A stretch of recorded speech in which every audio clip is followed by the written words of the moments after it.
Corey Call, definitely a wild card, a former AFM #1 who hasn't raced much in the last year or two as far as I know, and he's out there. He's definitely a wild card. He could, anything could happen with Corey out there.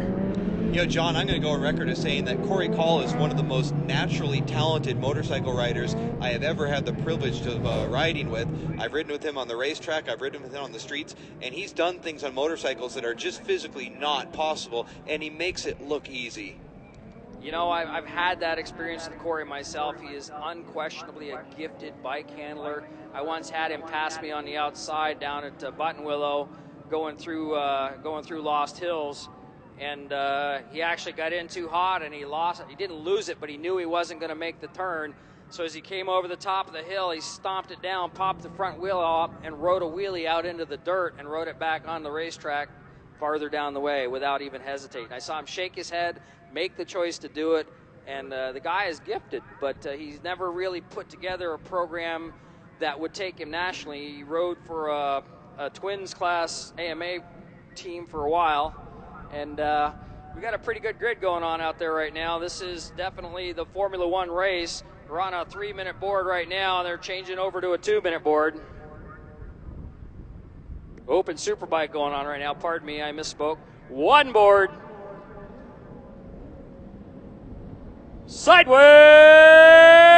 green flag, off they go, and it looks like Jeremy Toy might have jumped the start on that. I don't know if he got his front wheel back on his grid spot before the flag flew. So it's going to be kind of tough right now. We'll have the novices go off, and then we'll see how it goes. One board, sideways, green flag, and off they go, and somebody pops the clutch in the number 3 spot and doesn't really do so well. Person on the pole of that race is going to take it up the hill.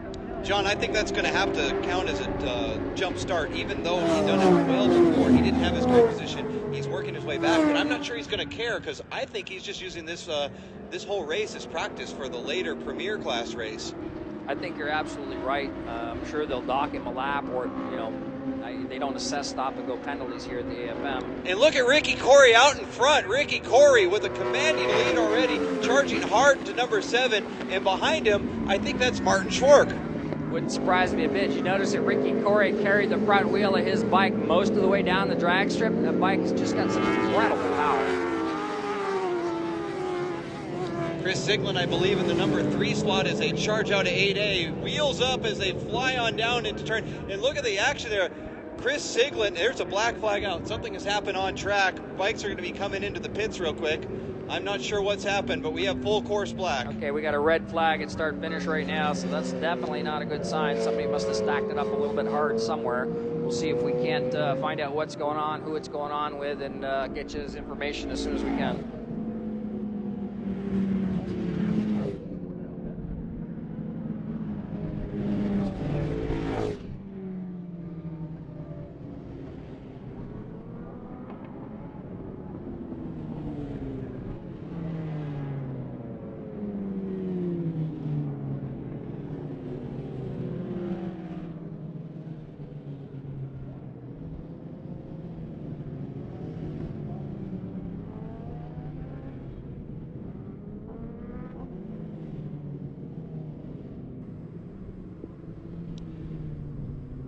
Now, Kyle, looking back further on the grid here, I was talking to Fosgate a little. Rows 5, 6, and 7, there seem to be some names that jump out at me. I've got Jeremy Toy there, I've got Corey Call, and of course I have Chuck Sorensen. They could all make this start real interesting.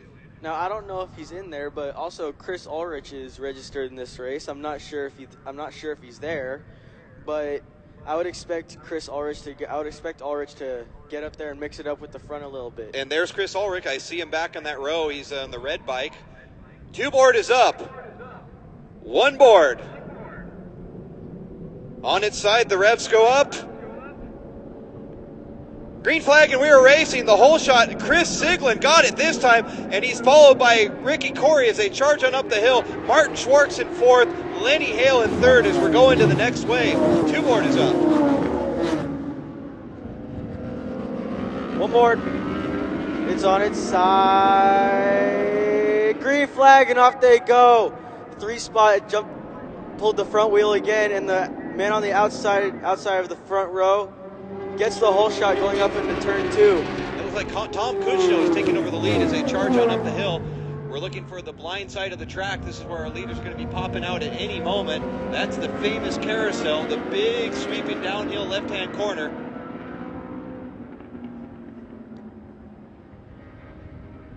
And there they are out, and it's Chris Siglin and Ricky Corey side by side coming out of the carousel. Those guys are going at it already. Ricky Corey on the R1, Chris Siglin on that BMW as they charge into turn number 7. Chris Siglin is keeping in front, but Ricky Corey is all over his rear wheel. And who's that third? I think that's Lenny Hale. That is Lenny Hale in third place here. It looks like Martin Schwark is back into 4th place. He's just sitting there waiting for those 3 to battle. And here they come off the top of 8A. Ricky Corey looking to go underneath Chris Siglin, but lets it go. Yeah, Chris Siglin is giving up nut there. Very strong on the brakes. Jeremy Toy working his way through traffic. Look at him. Toy up to 5th place already. He's got his sights on Martin Schwark now. Jeremy Toy from somewhere back around 17th to 5th within a span of 1 lap. That's the, I'm not going to be ashamed to say it. That's something I predicted. Coming on through, Ricky Corey took Chris Siglin on the inside, turn number 11. Chris Siglin thinking better of it, making a move into turn number 1, but he can't let Ricky Corey get away. If he gives Ricky Corey an inch, Ricky Corey will take a mile.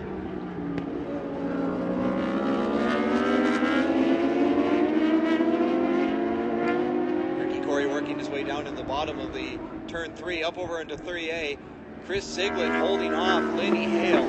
Lenny Hale has been a venerable front runner for many years here. He was one that would do 5-6 races in a day. He was a true Ironman. But Martin Schwark has no idea that Jeremy Toy is coming up on him right now. Jeremy Toy is going to make a pass in the carousel. I think he's going to drive out and get around Martin Schwark and take 4th place. Now, Vic, does it look like there's something wrong with Siglin right now? Because he seems to be dropping off, and Lenny Hale going around the outside, looking to get on the inside of him in 7. Now, knowing Siglin, there might be something a little wrong with his bike, but he'll adapt to it and ride around it. I've never seen a problem stick with Siglin very long. So something may be a little off on his bike, but he's going to adapt and overcome. That's what he does, and that's what he did right now. He's starting to gap Lenny Hale. Chris Siglin's putting it down. He cannot let Ricky Corey get away from him. Now, do you think if there's a problem with the bike or himself, it could be arm pump? And as we talk about that, we see Jeremy Toy coming up on Lenny Hale, going through turn 10 right now. Chris Siglin pulls a little bit of a gap.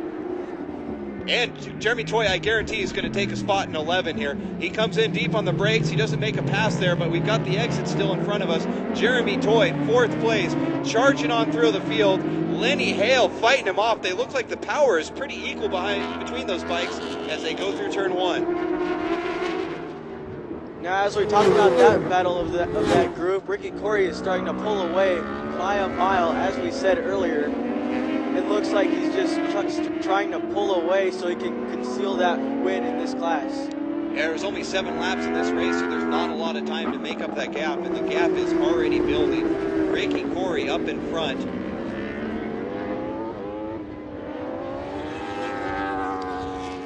Ricky Corey, Chris Siglin, and then Lenny Hale in that order. Jeremy Toy making a move. He's coming around the inside of the carousel. He's going to try to stick it in, but he could not quite get it done.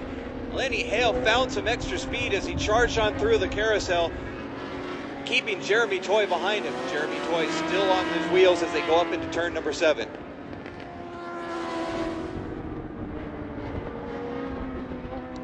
Judging by the timing I'm seeing here, Ricky Corey is almost a full second faster than the next fastest rider, that is Jeremy Toy.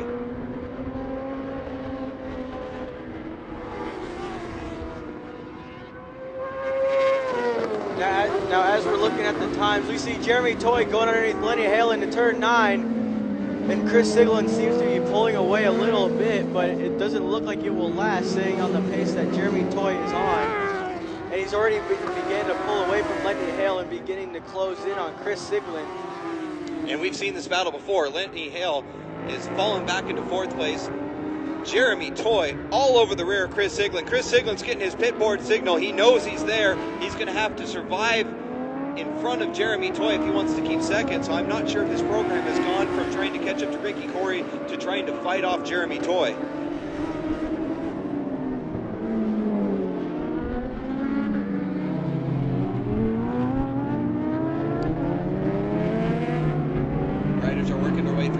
5 and 6 right now. That's kind of a blind spot for us. I call it the dark side of the moon. They're going to pop out there. I imagine we're going to see Ricky Corey, but the big question is, will we see Chris Siglin or Jeremy Toy coming from behind him? Chris Siglin on the yellow and black bike, Jeremy Toy with the white bike with green and blue. And it looks like Jeremy Toy has gotten in front of Chris Siglin as the cross flags come out. This is your first call for race number 8. Race number 8, Formula 1, first call. Now, as we're watching them go through the S's in turns 8 and 8A, we see Ricky Corey pulling an even bigger gap, and Jeremy Toy has gotten by Chris Siglin and has began to pull a gap coming off the top of 8A going into turn 9. Chris Siglin braking hard, trying to slow down his BMW to keep up with Jeremy Toy. I think right now, in order to outbrake Jeremy Toy, you need to be Brian Perriott. Jeremy Toy is so strong on those brakes.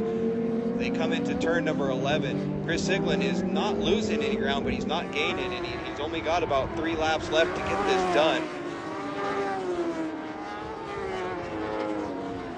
Hale is back there in 4th place. He's just hanging in and in for the ride right now. Lenny Hale is a former champion himself. He knows how to go fast around the track, and he may just be using this for practice later today as well. Now, as we were watching a second ago, we watched Lenny Hale gain a little bit on Chris Siglin going into turn 11, but he had ran wide and left himself an even bigger gap to deal with to try and keep up with Chris Siglin to take 3rd place. Ricky Corey gets phenomenal pit signals, although yesterday he got a little bit of confusion and he thought the race ended on the 8th lap instead of the 10th, which is why he let off the gas, allowing both Corey West and Jeremy Toy to come past him at the end of the race. So I'm sure he's going to get his pit signals exactly right. And right now, he's not even going at 100%. He knows he has a little bit of a gap. He's conserving a bit so that if he needs to, he can charge hard at the end. And if I know Jeremy Toy, Jeremy will erase that deficit in a matter of a lap or two. And Ricky Corey will have to turn it back up to maintain that lead.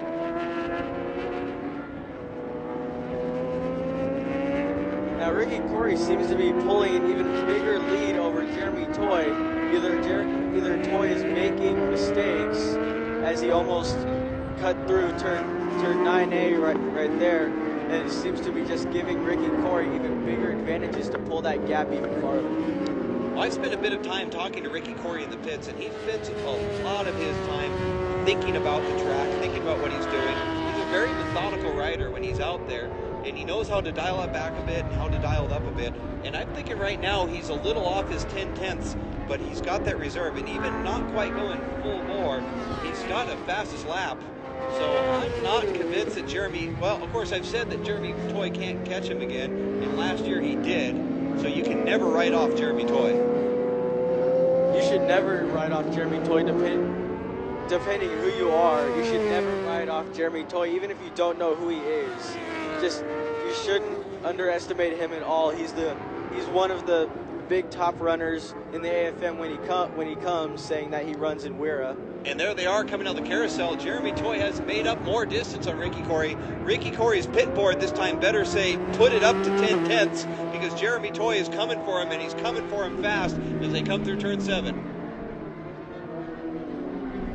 Now, as we talk, Chris Siglin is riding a very lonely and very easy 3rd place position. Looks like he will get that 3rd place this race.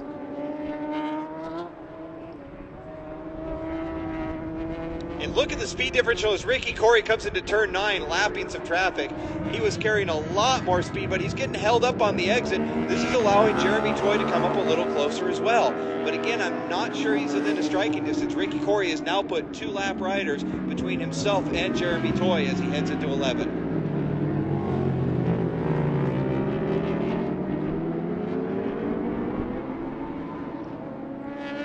Now, as we go farther back in the pack, we see Lenny Hale, Jason Lauritzen, and Greg McCullough. Lenny Hale has a bit of a gap in front of Jason Lauritzen, and the 3 of them are quite close together, but not close enough to make it a big battle.